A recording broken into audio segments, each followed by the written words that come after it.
इस वीडियो में हम हेपैटिक डक्ट्स के बारे में पढ़ेंगे। प्रीवियस वीडियोस में हमने ह्यूमन स्टमक टॉपिक कंप्लीट कर लिया है। अब हम ह्यूमन फिजियोलॉजी में आगे प्रोसीड करेंगे तो लिवर के बारे में हमें पढ़ना है। लिवर टॉपिक स्टार्ट करने से पहले हमें लिवर से एसोसिएटेड जितनी भी डक्ट्स हैं उनके बारे में पता होना चाहिए। तो हम इस वीडियो में मेनली हेपैटिक डक्ट्स के बारे में ही पढ़ेंगे। कौन सी डक्ट कहाँ ओरिजिनेट होती है, कहाँ ज्वाइन होती है, ये सभी चीज़ें हमें इस वीडियो में क्लैरिफाई हो जाएंगी। नेक्स्ट वीडियो से हम लिवर के बारे में डिटेल्ड इन्फॉर्मेशन गेन करेंगे कि लिवर क्या होता है, उसकी सारी फंक्शनिंग भी। तो स्टार्ट करते हैं। लिवर को दो पार्ट में डिवाइड किया गया है, राइट साइड में और लेफ्ट साइड में।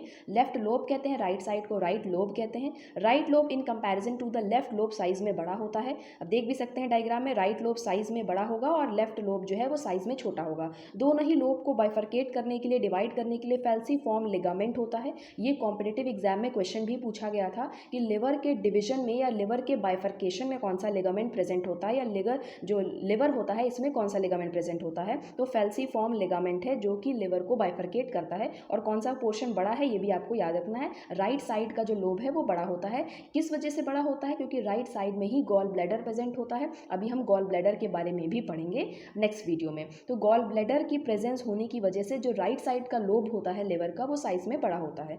फिर देखते हैं, जो लेफ्ट साइड से डक्ट आती है उसे हम लेफ्ट हेपैटिक डक्ट कहते हैं। जो राइट साइड से आती है उसे हम राइट हेपैटिक डक्ट कहते हैं। लिवर से ये हेपैटिक वर्ड एसोसिएटेड है। जैसे कि हमने हार्ट से एसोसिएटेड वर्ड कार्डियक पढ़ा था कि हार्ट के जो डॉक्टर्स होते हैं उन्हें कार्डियोलॉजिस्ट कहते हैं। तो कार्डियक वर्ड जो है वो हार्ट के रेफरेंस में कहा जाता है। हमने स्टमक में कार्डियक स्फिंक्टर भी पढ़ा था। तो कार्डियक स्फिंक्टर ऐसा स्फिंक्टर था बिकॉज वो हार्ट से के प्रॉक्सिमल एरिया में था, हार्ट के पास में था, इसलिए उसका नाम कार्डियक स्फिंक्टर पड़ा था। तो कार्डियक वर्ड जनरली हम हार्ट के लिए यूज़ करते हैं, किडनी के लिए हम रेनल वर्ड यूज़ करते हैं और लिवर के लिए हम हेपैटिक वर्ड यूज़ करते हैं। ये सभी वर्ड्स आपको याद होने चाहिए, ये बिल्कुल एब्रिविएट फॉर्म है।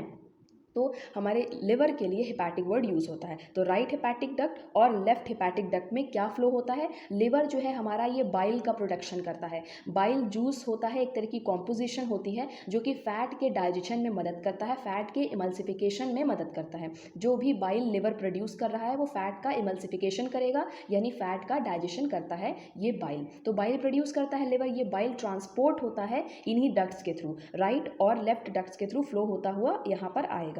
उसके बाद गॉल ब्लैडर एक ऐसा ऑर्गन है जो कि लिवर के राइट लोब के पोस्टीरियर यानी पीछे साइड प्रेजेंट होता है और यहाँ पे ये स्टोरेज ऑर्गन है, बाइल का स्टोरेज ऑर्गन है। गॉल ब्लैडर लिटरली बाइल को स्टोर करके रखता है और उसे कंसंट्रेट करता जाता है। यहाँ पे बाइल स्टोर रहता है और धीरे धीरे कंसंट्रेट फॉर्म में आता है। तो यहाँ से आने के बाद जो गॉल ब्लैडर की जो डक्ट होती है उसका नाम होता है सिस्टिक डक्ट। तो इसमें से भी बाइल फ्लो होता है, ये कंसंट्रेटेड बाइल होता है। तो यहाँ से जब दोनों ही बाइल की जो डक्ट्स हैं वो मिल जाती हैं, सिस्टिक डक्ट भी मिल जाएगी और राइट और लेफ्ट हेपैटिक डक्ट भी मिल जाएंगी, तो इसे हम कॉमन हेपैटिक डक्ट कहने लगते हैं। यानी हेपैटिक से आने वाली ये कॉमन डक्ट हो जाती है जिसमें बाइल फ्लो कर रहा है।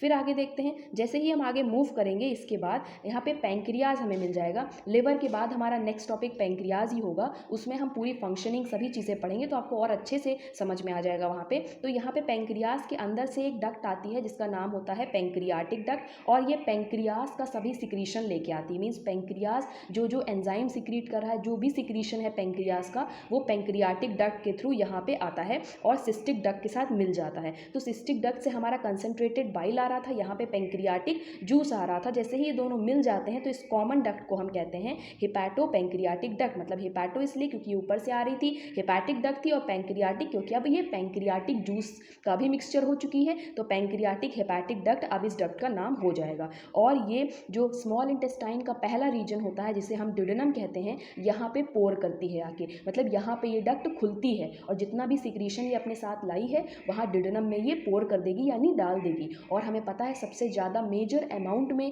डाइजेशन स्मॉल इंटेस्टाइन में ही होता है। मीन्स फैट हो, कार्बोहाइड्रेट हो, प्रोटीन हो, कितने भी फूड कॉम्पोनेंट्स हो, सभी का कंप्लीट डाइजेशन कहाँ होता है? स्मॉल इंटेस्टाइन में ही होता है। इस वजह से ये सभी जो सिक्रीशंस है ये स्मॉल इंटेस्टाइन के पहले पोर्शन में यानी ड्यूडेनम में जाके पोर होते हैं। इतना आपको ध्यान रखना है।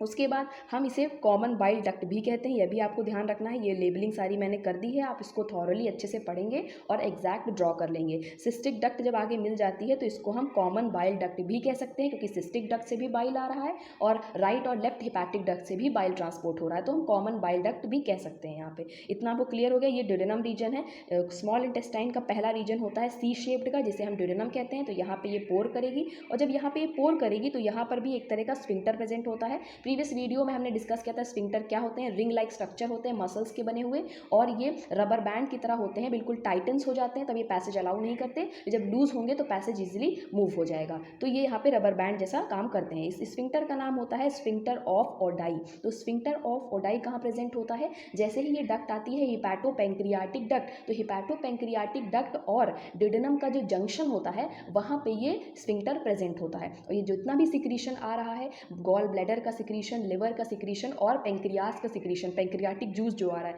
ये सभी का मिक्सचर यहाँ पे आके ये पोर करता है इस स्फिंक्टर के थ्रू। तो इतनी चीज़ें आपको याद रखनी है। ये पायलोरिक स्फिंक्टर मैं आपको मेमोराइज करने के लिए बनाया है, बिकॉज हम स्टमक में ये पढ़ चुके हैं। स्टमक का ये पोर्शन था पायलोरस, ये स्टमक का आखिरी पोर्शन था, पायलोरस उसका नाम था। तो यहाँ पे आखिरी में पायलोरिक स्फिंक्टर भी प्रेजेंट था, जिससे कि जो पायलोरस का जो कंटेंट था, फूड कंटेंट, वो स्मॉल इंटेस्टाइन में आ रहा था, तो वहाँ पे पायलोरिक स्फिंक्टर से वो पास होके आ रहा था। ये आपको स्टमक वाले पोर्शन में पिछली वीडियो में हम डिस्कस कर चुके हैं। तो ये मैंने हल्का सा ओवरव्यू दिखाया है कि यहाँ से फूड का कंटेंट आ रहा है यहाँ पर पायलोरिक स्फिंक्टर को पास करते हुए, और यहाँ पे जो आ रहा है ये तो सारा सिक्रीशन है, सभी ग्लैंड्स का जूसेस हैं, बाइल जूस है, पेंक्रियाटिक जूस है। तो ये सारा जूस का कंटेंट है जो यहाँ पे पोर होगा स्मॉल इंटेस्टाइन के ड्यूडेनम वाले पार्ट में। आई होप आपको ये सारी डक्ट्स क्लियर हो गई होंगी। स्फिंक्टर ऑफ ओडाई के बारे में आप लिख लेंगे, regulates the flow of hepatic pancreatic substances into the small intestine duodenum. Sphincter of Oddi क्या करता है? ये रेगुलेट करता है हेपाटिक से आने वाला जो जूस है और पेंक्रियाटिक से आने वाले जो भी जूस है,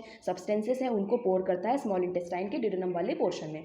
ये सभी डक्ट्स बहुत ही इंपॉर्टेंट हैं, जिससे कि आप फ्यूचर में जितने भी कॉम्पिटिटिव एग्जाम में क्वेश्चंस बनेंगे तो इसमें से काफ़ी टिपिकल क्वेश्चन बन सकते हैं, क्योंकि ये काफ़ी ट्रिकी क्वेश्चन यहाँ पे बनने के चांसेस हैं। तो ये आपको क्लियर हो जाएगा, तो आप इजीली लिवर की फंक्शनिंग समझ सकते हैं। नेक्स्ट वीडियो में हम लिवर के बारे में पढ़ेंगे। Stay tune for the next.